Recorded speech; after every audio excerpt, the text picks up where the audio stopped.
Hola mis estimados alumnos, ¿cómo están? Les doy la bienvenida a esta tercera sesión. Ánimo, ya no falta mucho. El tema que vamos a trabajar en esta ocasión es el de marco de referencia, que corresponde a la asignatura Diseño Curricular del segundo semestre de la maestría que ustedes están cursando en el Instituto David Alfaro Siqueiros. Bienvenidos, vamos a iniciar. El objetivo de la sesión es que ustedes, como maestrandos, conozcan algunos elementos del diseño curricular a través del diseño del marco de referencia para la elaboración de un programa educativo. El marco de referencia se puede definir como un conjunto coherente y organizado de orientaciones y criterios a nivel territorial que facilitan el desarrollo del currículum escolar. ¿Qué significa esto? Significa que el programa o el plan de estudios tiene un nivel de influencia definido por un espacio geográfico y por un nivel educativo. También dice, debe de estar conectado con las realidades locales en el marco de una mirada abierta al mundo y a la sociedad nacional en su conjunto. Es decir, cuando se diseña un programa, cuando se diseña un plan de estudios, la mirada se puede decir que es local, el diagnóstico se hace al contexto en el que se va a poner en práctica el plan de estudios, pero tiene que tener una mirada más global, es decir, no solo podemos pensar que vamos a formar alumnos para un territorio limitado. El propósito del marco de referencia es definir las líneas educativas a la luz de un diagnóstico actualizado de la realidad territorial de nuestro sistema educativo. ¿Qué significa esto? Que el proyecto que van a hacer ustedes no solo tendrá que tomar en cuenta el contexto geográfico, sino que deberá tener en cuenta los requisitos del nivel al que va dirigido. Para ello, se determina una base formativa común que será la referencia para las construcciones curriculares y documentales de todos los niveles y modalidades. Si hablamos de educación básica, en este caso, podemos pensar que hay un plan curricular general, un plan curricular para todos los estados. Sin embargo, cada entidad tiene la responsabilidad y la autonomía para diseñar algunos programas que puedan complementar la formación que se requiere para los niños. Sin embargo, debe de cumplir con ciertos requisitos. Aquí se habla de 3 propuestas básicas. La primera, que clarifiquen las metas formativas, es decir, que el diseño de las metas sean redactados de manera muy clara. Segundo, que se definan los perfiles de los alumnos. ¿Qué tipo de alumnos pueden cursar ese proyecto de asignatura, ese proyecto de programa que ustedes van a diseñar? Y por último, los desempeños y las capacidades esperadas. Aquí vamos a definir, o ustedes más bien van a definir, qué es lo que deben poder hacer al finalizar los alumnos que egresan o que terminan de cursar ese proyecto que ustedes van a proponer. Según Casarini, para elaborar un marco de referencia debemos tomar en cuenta 5 elementos. Esto es, los principios y fundamentos socioeducativos y filosóficos, el estudio socioeconómico de la región, el estudio sociocultural de la región, la pertinencia social del programa educativo, para qué educar y para quién educar. Tomando como base la propuesta de Casarini, vamos a definir ahora las fuentes que van a utilizar para el diseño de su proyecto curricular. Las fuentes básicas para el diseño del marco de referencia son, Primero, la sociedad y la cultura, es decir, la fuente sociocultural. Luego, la enseñanza y los actores, que tiene que ver con la fuente pedagógica. El aprendizaje y las características de los sujetos, es decir, la fuente psicológica. El conocimiento y la investigación, la fuente epistemológica. La práctica y especialización y el trabajo. Fuente profesional, las políticas educativas. Fuente institucional, la transformación de los mercados laborales, es decir, la fuente económica. Y por último, la política de la humanidad o fuente política. Aquí cabe aclarar que para educación básica se toman en cuenta los primeros 4 elementos o las primeras 4 fuentes como básicas. Y las últimas se incluyen cuando se trata de educación superior o media superior.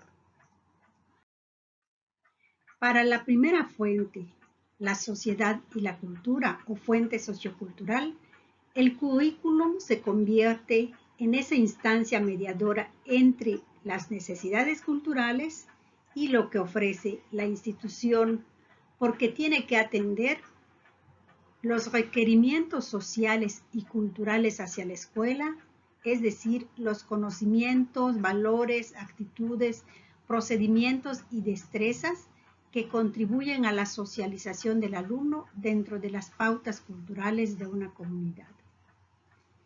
Lo que significa que se analizan los requerimientos sociales y culturales hacia la escuela y estos se traducen en los conocimientos, valores, actitudes, procedimientos y destrezas que se van a plasmar en el proyecto de currículum. La segunda fuente es la fuente pedagógica y corresponde a la enseñanza y los actores. Aquí tenemos que destacar 2 elementos básicos, que son la teoría y la práctica. Con base a estos elementos podemos decir que se concibe la enseñanza como una actividad intencional, anticipada y dirigida para procurar aprendizajes diversos en cualquier nivel educativo, o más bien en el nivel educativo al que corresponda el proyecto que ustedes están elaborando. La tercera fuente es la fuente psicológica. Aquí se refiere al aprendizaje y las características del sujeto. En esta parte cobra especial importancia los conocimientos que ustedes ya han adquirido de los otros semestres relacionados con el aspecto psicológico, es decir, el desarrollo y las formas de aprendizaje del alumno. Porque aquí lo que vamos a hacer es construir el currículum, que se considera un verdadero reto, ya que tiene lugar en diferentes procesos y por ende requiere crear condiciones diversificadas de aprendizaje y determinar los productos de esos aprendizajes.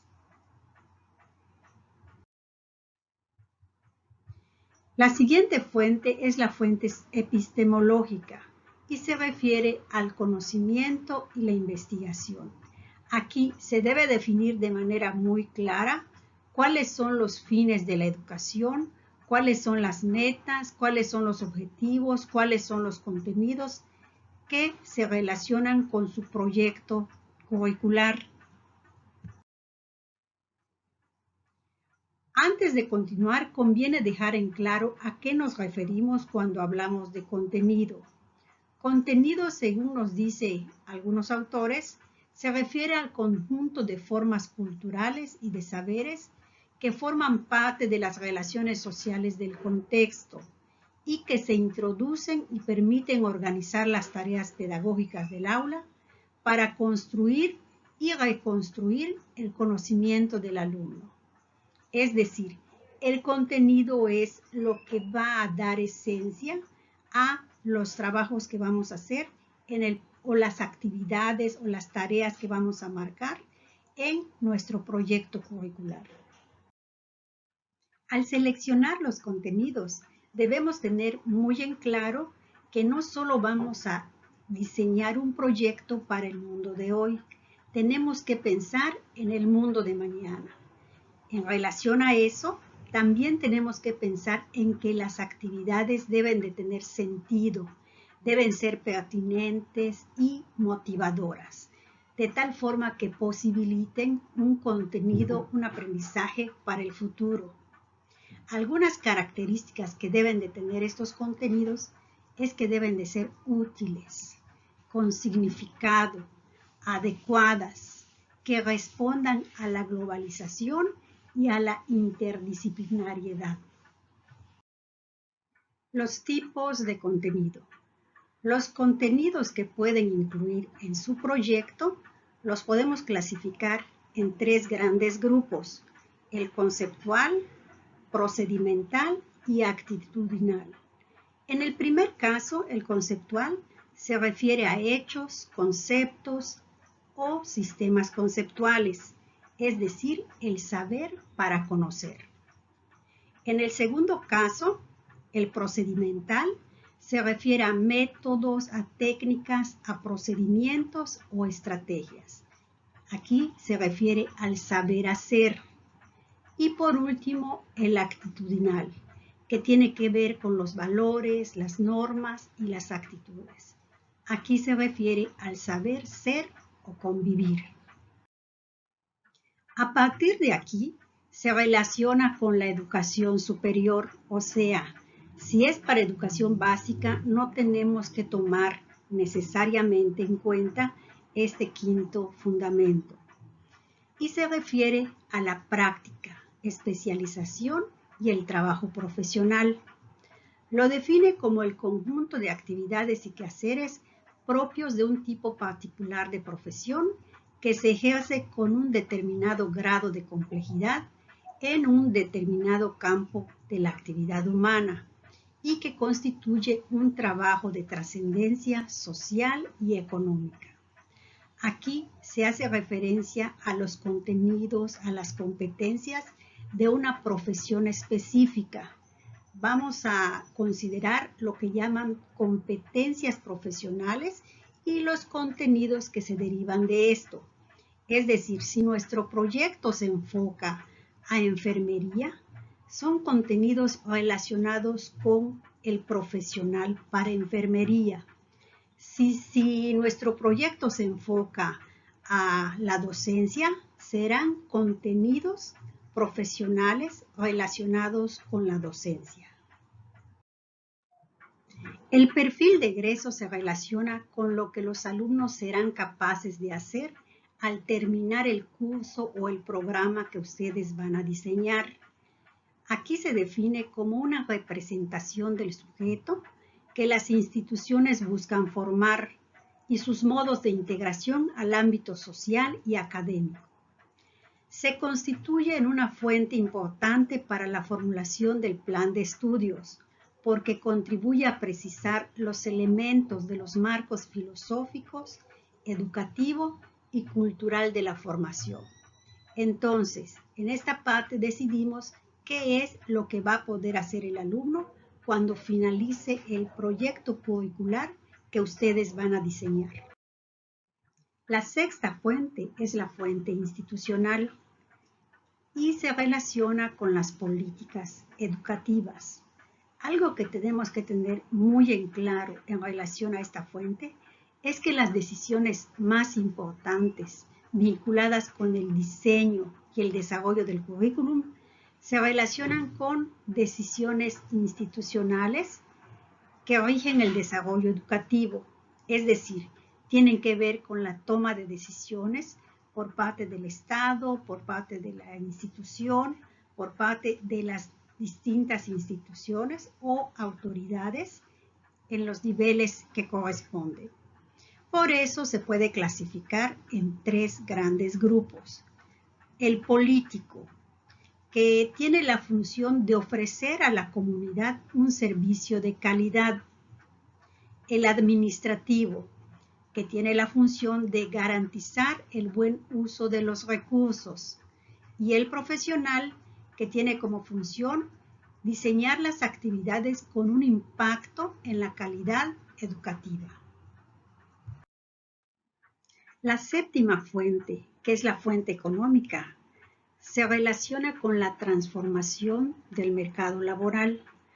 Aquí hay que tener muy en claro que el diseño curricular en este nivel debe tender a formar una fuerza laboral educada, trabajadora y políticamente ordenada, porque se considera que el recurso más valioso es el cerebro de esos profesionales que vamos a formar.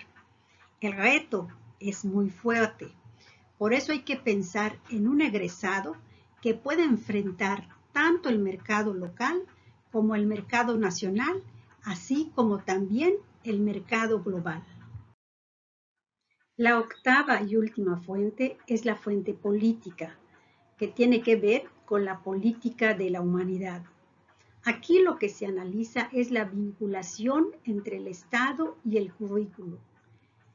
Lo que vamos a hacer es tomar algunos aspectos de la Ley General de Educación del artículo 3, que en este caso dicta algunos aspectos para la nueva escuela mexicana, que son que debe de ser democrática, nacional, humanista, equitativa, inclusiva, intercultural y de excelencia. Todos estos aspectos se deben de relacionar con el proyecto curricular que ustedes van a elaborar. Ánimo maestros, ya estamos terminando. La actividad que les va a quedar solo es una actividad y se trata del reporte educativo. Tiene un valor de 10 puntos. ¿Qué es lo que van a hacer?